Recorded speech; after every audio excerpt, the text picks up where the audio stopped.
കടലാക്രമണം രൂക്ഷം.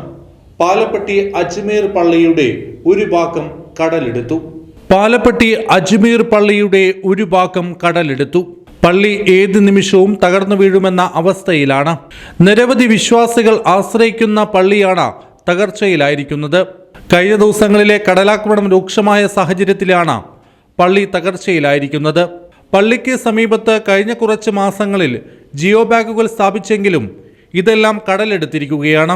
കഴിഞ്ഞ ഒരു വർഷത്തിനിടെ 78 മീറ്ററിലും 85 മീറ്ററിലുമാണ് ജിയോ ബാഗുകൾ സ്ഥാപിച്ചിരുന്നത്.